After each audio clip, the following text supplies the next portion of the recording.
Hey folks, are you tired of those debt collectors hounding you? Sick and tired of living paycheck to paycheck? Do you dream of being financially free? Well, I'm here to tell you that it's possible. It's time to take control of your money and your life. In this video, I'm going to share 7 simple tips that will help you pay off your debt faster. We're going to attack this debt with a vengeance, and we're not going to stop until it's gone. Are you ready to get started? Let's do it. We're talking about taking control of your finances and getting on a budget. That's right, a budget. It's not a dirty word, folks. It's your roadmap to financial freedom. We're going to show you how to create a budget that works for you, so you can finally start winning with money.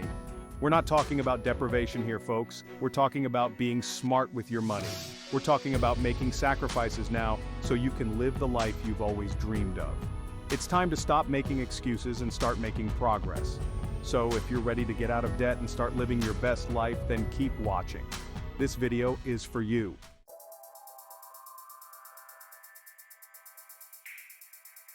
The first step to getting out of debt is to know where your money is going. You can't fix what you don't track. It's like trying to lose weight without watching what you eat. You need to know what's coming in and what's going out. I want you to grab a notebook, open a spreadsheet, or download a budgeting app. Whatever works best for you.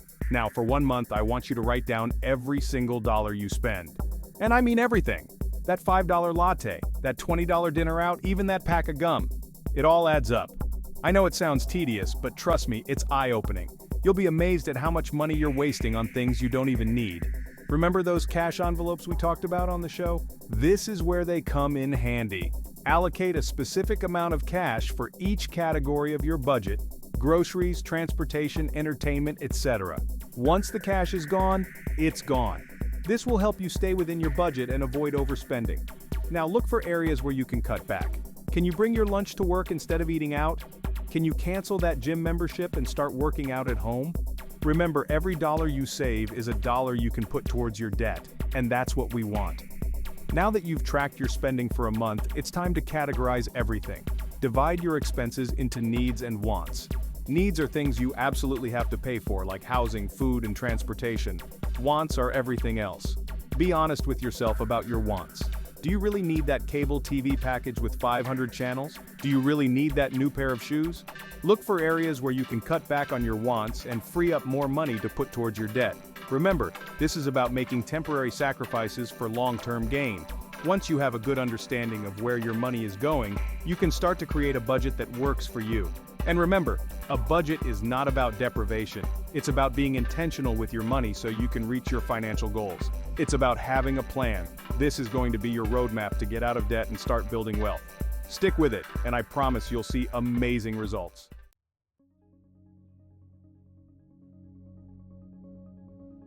Alright folks, let's talk about minimum payments. Those credit card companies, they love minimum payments. Why? Because it keeps you in debt longer. They make more money off of you when you're stuck in the minimum payment trap. But we're not going to let them win, are we? We're going to fight back by paying more than the minimum. When you only make the minimum payment, a huge chunk goes towards interest. It's like throwing money down the drain, but paying more than the minimum helps pay down the principal balance. Imagine you're trying to get out of a hole. Making minimum payments is like using a teaspoon to dig yourself out. But paying more is like using a shovel. You'll be out in no time. Use the money saved from cutting expenses to pay more. Even an extra $10 or $20 can make a big difference. Small amounts add up. What can you give up to free up extra money? A couple of coffees? Eating out less? It's worth it. Within a year, she had paid off over $5,000 in debt. Just from that extra $20, it may not seem like much at first, but over time it adds up to big results. Even if it's just $5 or $10, it will make a difference. We're going to beat this debt and achieve financial freedom.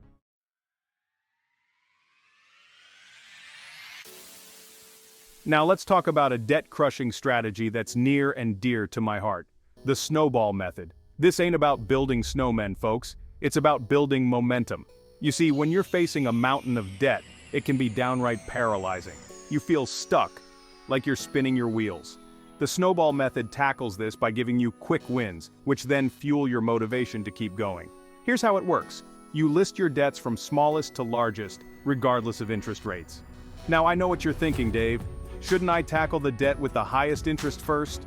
And while that might make sense mathematically, most folks don't live their lives by spreadsheets. We humans are emotional beings and we need to see progress to stay motivated. That's where the magic of the snowball comes in. You attack that smallest debt with a vengeance, throwing every spare dollar you can at it. Why? Because there's nothing more motivating than wiping out a debt completely. You get to celebrate that victory, and that feeling, my friend, is powerful. It's like a shot of financial adrenaline. That's the snowball effect. As you pay off that first debt, you free up the money you were putting towards it. You then roll that amount, plus any extra you can squeeze from your budget, onto the next smallest debt. It's like gathering more snow as you roll that snowball down the hill, gaining momentum and power along the way. Now let me tell you, I've seen the snowball method work wonders in the lives of countless people. They start off feeling overwhelmed, but once they get that first win, their whole attitude changes. They realize they're not powerless against debt. They can fight back, and they can win. Remember, this isn't about making the absolute mathematically perfect moves. It's about finding a strategy that works for you, that keeps you motivated and on track. If you're the kind of person who thrives on checking things off a list, the snowball method might be your ticket to debt-free living. So get out your debt list, organize those debts from smallest to largest, and get ready to roll up your sleeves. That first debt might seem small, but trust me, knocking it out is going to feel like a major victory. And that feeling, that's what's going to propel you forward to tackle the next one and the next one after that. You've got this. Now go get them.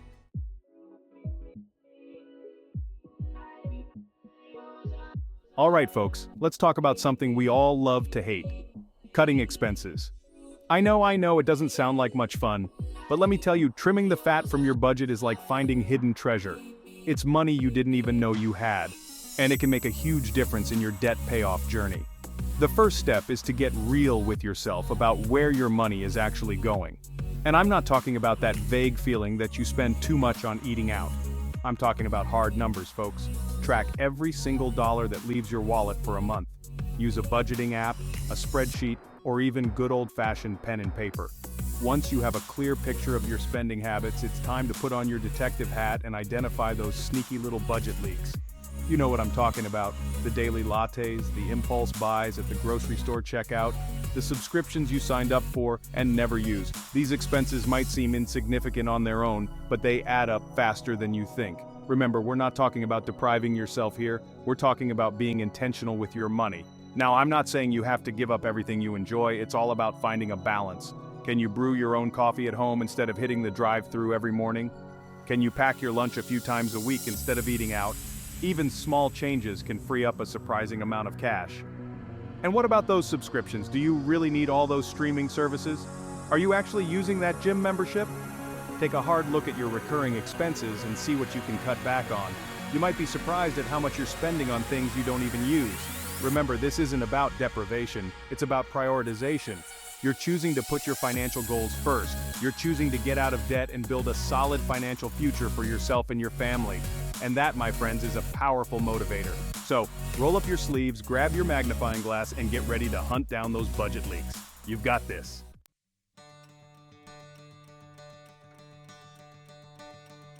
All right, folks, we've talked about budgeting, we've talked about cutting expenses, but now it's time to tackle the other side of the equation: increasing your income. That's right, we're not just playing defense here, we're going on offense. Now, I know what you're thinking, Dave. Easier said than done. And you're right, it's not always easy. But let me tell you, it's absolutely possible. There are more ways than ever to bring in extra cash, and it doesn't have to involve winning the lottery or getting a second mortgage. First things first, take a look at your current skills and experience. What are you good at? What do you enjoy doing? Could you turn those passions into a side hustle? Maybe you're a whiz at graphic design, or you have a knack for writing. There are countless freelance opportunities available online these days. And don't underestimate the power of the gig economy. Whether it's driving for a ride-sharing service or delivering food, these platforms offer flexibility and the potential to earn extra cash on your own time. Now, I get it. Not everyone is cut out for the gig economy, but that doesn't mean you're out of options. Think about your local community. Are there any services you could offer? Maybe you're great with kids and could offer babysitting or tutoring. Or perhaps you have a green thumb and could start a lawn care business. And don't forget about the power of selling things you no longer need. We all have clutter around our homes, things that are just collecting dust. Why not turn that clutter into cash? Have a yard sale, list items on online marketplaces, or take them to consignment shops. The point is, there are countless ways to boost your income. It might take some effort, some creativity, and maybe even stepping outside of your comfort zone. But remember, this is about more than just making extra money.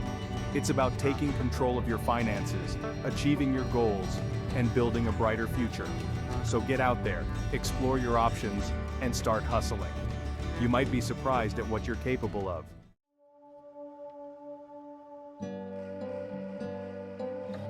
We've come a long way in this fight against debt, folks, and you know what they say? The best way to stay out of a hole is to stop digging. That's why avoiding new debt is absolutely critical on your journey to financial freedom. Every time you whip out that credit card, you risk falling back into the trap. So what's the solution? It's simple. Live on less than you make. Create a budget that works for you, track every dollar, and find those areas where you can trim the fat. Remember, it's about getting back to the basics and building a solid financial foundation. Think of it like this. Every dollar you borrow comes with strings attached, those pesky interest charges. And let me tell you, the credit card companies are banking on you not paying it off in full. Don't fall for their tricks. Cash is king, and debit is queen. Use those tools to stay in control of your spending. Now, I understand there might be emergencies or unexpected expenses that pop up. Life happens, I get it. But before you even think about reaching for that credit card, explore all other options. Can you dip into your emergency fund? Can you sell something you no longer need? Be resourceful and avoid those debt demons at all costs.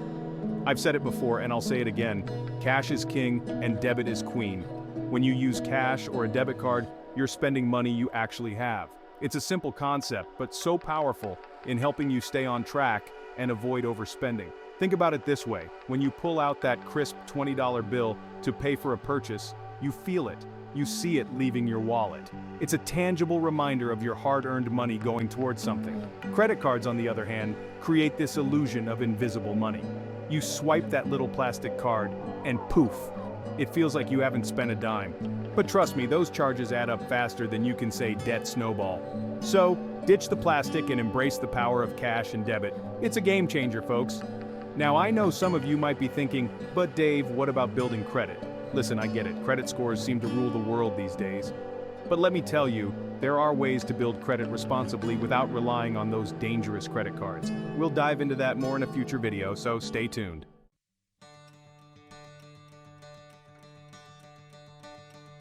We're in the home stretch now, folks. We've covered a lot of ground in this journey to pay off debt faster, but this last tip is crucial. Stay motivated. Paying off debt can be a long and sometimes challenging process, but let me tell you, it is absolutely worth it. The key to staying motivated is to remember your why. Why are you doing this? What are your financial goals? Is it to buy your dream home, retire early, leave a legacy for your family? Whatever it is, write it down and keep it somewhere you can see it every single day. Remember all those small victories along the way? Did you pay off a credit card this month? That's amazing. Celebrate that win, no matter how small it may seem. Treat yourself to something small, and debt-free, of course. Or simply take a moment to acknowledge your progress and give yourself a pat on the back. And don't be afraid to reach out for support. Talk to your spouse, a trusted friend, or join a financial support group. Surrounding yourself with positive and encouraging people who understand your journey can make all the difference in the world. Remember, you are not alone in this. One of the most powerful things you can do to stay motivated on your debt-free journey is to find an accountability partner. This is someone who will cheer you on, hold you accountable, and provide support when the going gets tough. It could be your spouse, a family member, a close friend, or even a financial advisor. The key is to find someone who understands your goals and is committed to helping you succeed. Schedule regular check-ins with your accountability partner to discuss your progress, challenges, and any roadblocks you might be facing. Knowing that someone is holding you responsible for your actions can be incredibly motivating. And don't forget to celebrate your wins together. Did you reach a milestone in your debt payoff plan? Did you successfully navigate a tempting spending situation? Share those victories with your accountability partner and let them celebrate with you. Remember, this journey is about progress, not perfection. So, find your accountability partner, lock arms, and tackle this debt together. You've got this, and with the right support system in place, you'll be amazed at what you can achieve. Financial freedom is within your reach.